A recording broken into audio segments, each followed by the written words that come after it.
Bonjour à tous, je suis le docteur en sciences Olivier Dufour, je suis docteur en biologie des populations, j'oserais prétendre que c'est l'équivalent dit vernaculairement de l'écologie, sauf que dans les listes des sections disciplinaires universitaires dans lesquelles on peut être docteur en sciences, il n'y a pas écologie, ce qui s'en rapproche le plus c'est biologie des populations.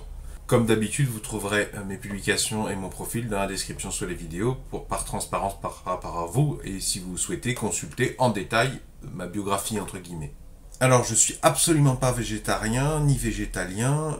Je ne souhaite pas du tout adopter un régime d'alimentation végane pour ce que j'en connais, pour ce que j'en sais. J'aime beaucoup écouter le podcast Les Carencés. Pour ceux qui ne connaissent pas, je vous le mets dans la description sous les vidéos. J'aime bien discuter avec les véganes. Et je fais cette vidéo pour discuter avec des non-véganes et des véganes aussi. Donc, vous le disais, je ne veux pas renoncer du tout au carnivorisme parce que j'aime ça. Voilà, ça me fait suer d'arrêter de manger du cochon fumé. J'adore manger des poissons. Je trouve que l'antispécisme est une escroquerie intellectuelle. Je comprends tout à fait l'argument qui consiste à dire on ne va pas évaluer les capacités cognitives d'un poisson en lui demandant de monter à un arbre. J'utilise cette métaphore parce que c'est quelque chose qui revient quand on parle de l'intelligence. Quand on compare l'intelligence humaine à l'intelligence globale avec l'intelligence des autres espèces. Je vais d'ailleurs éviter d'aller m'enliser dans une tentative de définition de l'intelligence parce que je pense que ça n'est pas nécessaire. Ça ne me pose aucun problème de manger des animaux sentients. Je crois que c'est ça le mot qui est souvent utilisé, des animaux qui ressentent la douleur et qui ont probablement une forme de conscience, voire même une forme de conscience que je sous-estime.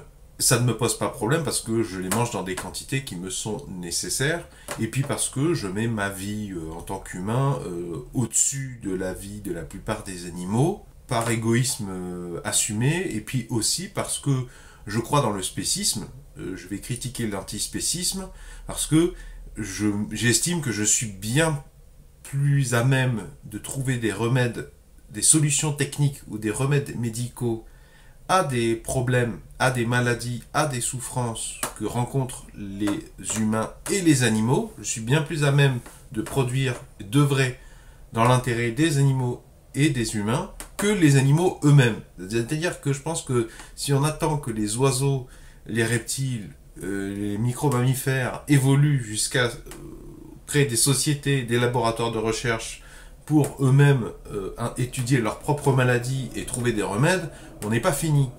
On n'est pas arrivé au bout de notre peine. D'ailleurs, j'irais même jusqu'à dire que ça ne me choque pas de dire que l'humain doit s'octroyer tous les droits, puisqu'il est lui-même plus à même de protéger les autres espèces que lui-même, toutes les espèces animales du monde vivant. D'ailleurs, nous avons mis sur pied, par exemple, l'IUCN. Preuve que nous ne nous intéressons pas qu'à notre petite personne. D'ailleurs, si, imaginons une planète Terre sur laquelle les espèces de primates ne soient jamais apparues. Les mammifères existent, mais pas les primates. Imaginons donc que certaines espèces de reptiles ou d'arthropodes ou d'oiseaux aient connu l'évolution, une évolution similaire à celle de l'Homo sapiens. Imaginons donc des espèces de reptiles, d'oiseaux, d'arthropodes, ce que vous voulez, qui sont capables, qui ont notre pouvoir de mettre en place l'élevage intensif, l'exploration spatiale, les recherches scientifiques et médicales. Et bien, ces espèces de reptiles, d'oiseaux, d'arthropodes, intelligentes, super intelligentes, c'est pas dit qu'elles auraient autant d'égards vis-à-vis des mammifères, des micro-mammifères ou des autres espèces que nous, actuellement, nous en avons. Pour les autres espèces. On sait pas. Et on sait pas, ça veut dire on sait pas. Faut faire attention à ne pas confondre plus faible que moi avec plus innocent que moi. C'est pas la même chose. Je vais même aller plus loin. J'ouvre une parenthèse sur la mort. Je vous propose de considérer que l'Homo sapiens est une espèce animale qui doit avoir plus de droits et de devoirs que les autres espèces animales, parce que c'est l'espèce animale qui est le plus proche de la mise au point technologique de l'immortalité. Jusqu'à preuve du contraire, en tout cas, il me semble parfaitement raisonnable de considérer que sur Terre, en tout cas, l'espèce la plus proche en termes d'avancée technologique, d'annuler toute souffrance, toute douleur, de contrecarrer le vieillissement et à terme la mort biologique, telle que nous l'entendons actuellement, c'est l'espèce Homo sapiens. Et qu'aucune autre espèce animale ne nous arrive à la cheville à ce niveau-là. Et qu'en plus, une fois qu'Homo sapiens disposera de plusieurs moyens d'immortalité, D'ailleurs, chemin faisant, c'est probable qu'ils l'inventent, qu'ils la mettent au point pour des espèces animales plus simples. Une fois donc que l'Homo sapiens possédera ces différentes technologies, il va en faire bénéficier ces espèces domestiques et ces espèces d'élevage aussi, puisque personne n'aime voir son chat ou son chien mourir. Donc c'est pour ça qu'il faut assumer que nous ayons que de nous octroyer plus de droits, c'est comme ça qu'il faut légitimer le spécisme. Fin de la parenthèse sur la mort. La plupart des remèdes médicaux, on les trouve dans le domaine vétérinaire. Nombreux sont les cas où quand on met un remède médical sur pied pour les humains, eh bien, après on le distribue via les sciences vétérinaires pour plein d'autres espèces animales. Et en réalité, on se sert même des modèles animaux pour créer des remèdes. Donc parfois même on crée des remèdes, on étudie plus la toxicité ou au contraire l'intérêt d'une molécule chez des criquets, chez des hamsters, chez des singes, chez des souris, chez des rats, chez des cochons, avant d'aller l'étudier chez des humains.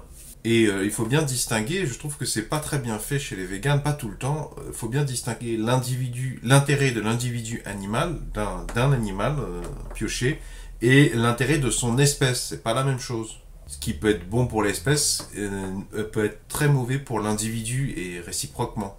Alors excusez-moi d'avoir été un peu long et confus, ce que je voulais dire c'est que même si je suis carnivore et que ça ne me cause aucun problème, pour autant, la souffrance des animaux, effectivement, je préférais l'éviter. Ça, j'ai une oreille attentive à ça, d'autant que je suis pêcheur. J'ai eu la chance, et je remercie les chasseurs qui m'ont permis d'assister à des battues au sanglier, de la chasse traditionnelle aussi, chasse à la peau, chasse à la glu. Je suis reconnaissant aux chasseurs qui m'ont permis d'accompagner en tant que spectateur. Ça m'a permis de me rendre compte par moi-même, de découvrir. Donc je reviens sur la pêche parce que je connais mieux, mais je fais des parallèles avec la chasse.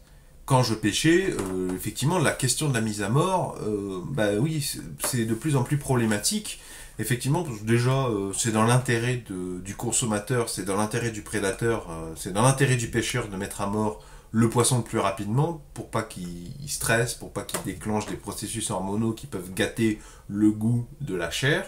Et puis en plus, c'est vrai qu'à titre personnel, voir les poissons qui vont suffoquer pendant une demi-heure, voire plus, dans un seau d'eau de mer ou d'eau douce, ou dans l'endroit où on les stocke en attendant d'avoir fini sa partie de pêche, ça me fait pas plaisir, voire même au contraire, ça m'embête. C'est vrai que si je pouvais claquer des doigts et retirer la vie de l'animal comme ça, sans qu'il souffre, ça m'arrangerait. Et donc, ce qui m'intéresse beaucoup, c'est la viande de culture. C'est-à-dire les cultures de cellules, des tissus musculaires. Ça m'intéresse beaucoup d'assister, voire même de financer avec mes deniers propres, cette technologie, les recherches et développement, les technologies qui vont nous permettre de mettre en culture toujours mieux, de faire des petits prélèvements sur des vrais animaux et de mettre en culture un maximum pour créer une viande qui n'appartient à aucun être animal, aucun animal, et qui nous permet donc de manger de la protéine animale en tuant très peu d'animaux et en faisant considérablement diminuer les quantités de souffrance. Le calcul que je me fais, moi, c'est qu'est-ce qu'on devrait privilégier pour arriver à la maîtrise totale et la diversification, la démocratisation dans tous les pays du monde, même dans les endroits les plus reculés, de la viande de culture, du filet de poisson issu de multiplication cellulaire, de petits prélèvements faits sur des vrais animaux et qu'ensuite on démultiplie en laboratoire pour constituer autant de filets de poisson qu'on veut. Même chose avec le bœuf, l'agneau, le cheval, voire même constituer des nouveaux mélanges. Est-ce que vous avez fait vos calculs? Parce que je pense que une partie des véganes ont quitté la carnivorie, le régime carnivore, pour le régime alimentaire vegan ou végétarien ou végétalien, quelque chose comme ça, pour essayer de préserver, diminuer les quantités de souffrance. Mais moi, la question que je vous pose, c'est est-ce que vous avez bien vérifié par le calcul que c'était la meilleure option? Parce que, imaginons que tout le monde, là, on décide d'autoriser complètement les formes d'agriculture les plus intensives, les plus inhumaines pour les animaux. C'est-à-dire, allez, on permet encore plus de concentration d'animaux, on renonce à la qualité de l'élevage en France, on va adapter les plus pires conditions de l'élevage américain intensif ou l'élevage chinois intensif. Ce que j'aimerais savoir, c'est si on faisait ça, à quelle date, dans l'histoire de l'humanité, on aurait des entreprises qui auraient eu suffisamment de fonds pour débloquer rapidement, le plus rapidement possible, la viande de culture. Parce qu'il me semble que le problème, c'est que Le régime alimentaire vegan, c'est le meilleur moyen à l'heure actuelle, probablement, parce que la viande de culture n'est pas acquise et démocratisée. À l'heure actuelle, c'est un lot de consolation, le régime alimentaire vegan. Parce qu'en fait, le régime alimentaire vegan, il ne fait pas l'impasse sur le mal-être, la souffrance et le meurtre, la mise à mort d'animaux. Parce que ça n'existe pas d'agriculture où on interagit avec absolument aucun animal sentient qui éprouve de la douleur et qui a même une forme de conscience probablement sous-estimée. Et donc c'est tout à fait louable de quitter la carnivorie pour aller vers le régime alimentaire vegan pour essayer d'infliger le moins de souffrance, mais il faudrait d'abord vérifier si, au niveau industriel et technologique, il me semble, on devrait vérifier que on ne ralentit pas la chose. La question que je pose aux végans, c'est est-ce que vous avez vérifié que, en partant dans la consommation végane, qui est un lot de consolation, beaucoup moins efficace que la viande de culture, est-ce que vous avez vérifié que vous feriez pas mieux de consommer carnivore, consommer de l'agriculture intensive ou de l'agriculture paysanne classique, dans l'idée que l'argent que vous allez donner va servir au département recherche et développement des industriels de l'agriculture, des industriels de l'élevage, qui vont financer, qui se lancent, qui prennent le taureau par les cornes et qui se lancent, il y en a plusieurs sur le marché, dans la viande de culture. D'ailleurs, je vous recommande un excellent podcast de la chaîne The Flares. Là, je trouve que The Flares nous a particulièrement gratifié d'un épisode très très intéressant sur la viande de culture où on entend deux professionnels du domaine. Je vous mets dans la description de la vidéo, allez l'écouter, c'est très très très intéressant. Et c'est notamment à l'issue de ce podcast que je me disais, il faudrait vérifier ça. Donc la question que je pose aux végans, c'est comment vous avez vérifié, quels sont vos calculs, est-ce qu'on peut les voir, qui démontrent que vous arriverez plus rapidement, voire aussi rapidement, en déviant du régime alimentaire omnivore-carnivore vers végétarianisme ou véganisme. Est-ce que vous avez vérifié vos calculs qui montrent que cette démarche, vous arriverez aussi vite, voire avant, que une agriculture et un élevage intensif, dégueulasse, où on diminue encore les droits des animaux, le bien-être des animaux, mais qui permettrait aux firmes de s'enrichir et donc de créer plus facilement, pour des raisons de trésorerie, des services recherche et développement, de solliciter plus de laboratoires, de financer plus de laboratoires, que les universités aient plus de financement, etc., etc., pour, dans l'histoire de l'humanité, inventer et maîtriser et démocratiser les viandes de culture, les viandes artificielles, les protéines animales artificielles, le plus tôt dans l'histoire de l'humanité. Est-ce qu'il y a des végans qui ont fait ce travail sérieux de calcul? Et si oui, ça m'intéresserait beaucoup d'en voir au moins quelques ébauches, quelques prémices. Parce que je vous avoue qu'en tant que pêcheur, une grande partie de l'activité de pêche, ça vient pas tellement de... Alors certes, c'est très bon de manger du poisson frais, et très gratifiant de manger le poisson qu'on a attrapé, mais une grande partie du plaisir de la session de pêche vient des choses qui sont indépendantes, qui ne nécessitent pas la mort de l'animal. D'ailleurs, il y a plein de pêcheurs, je pense notamment en milieu dulsacquicole, qui utilisent le no-kill, donc des hameçons qui ne contiennent pas d'ardillon, qui va permettre de libérer l'animal. Et le plaisir de la pêche vient aussi du fait que on est dans un environnement de qualité, sur la mer, quand il fait beau c'est très agréable, on est ballotté par les éléments, on voit d'autres animaux, des oiseaux, on voit plein de choses, ça peut être un moment de retrouvailles à 1, 2, voire plus. Et c'est ce qu'on observe aussi à la chasse. Hein. Il y a une transmission des savoirs, il y a une dimension artistique, il y a une grosse interaction sociale, une grosse dimension humaine. Si vous comprenez ce que je veux dire, et si vous appréciez cet argument qu'effectivement il faudrait vérifier, faire des calculs sur quel système nous mènerait à quoi le plus rapidement, j'ai écouté et je vous recommande un débat entre le précepteur et un vegan dont j'ai oublié le nom, veuillez m'excuser. Ce vegan, je l'entendais dire, il défendait que pour lui, ce qui le préoccupait, c'était d'optimiser la non-souffrance. Il cherchait à optimiser la quantité de souffrance ressentie par des formes de vie sentientes, des espèces sentientes. Et en fait, il défend que le véganisme, c'est le seul et le meilleur moyen, alors que pas du tout. Et en tout cas, à aucun moment, ce vegan, en tout cas, défend que le véganisme, le régime alimentaire vegan est la meilleure façon d'optimiser cette courbe de la douleur. Est-ce qu'il y a des bouquins qui ont démontré, mathématiquement, ceci? Voilà, c'est la question que je pose. Ou est-ce que c'est juste un préjugé que certains véganes ont, que effectivement ils ont le meilleur moyen? Mais penser avoir le meilleur moyen, c'est pas la même chose que effectivement avoir le meilleur moyen n'y serait. Ou au moins d'avoir posé quelques calculs sur le sujet.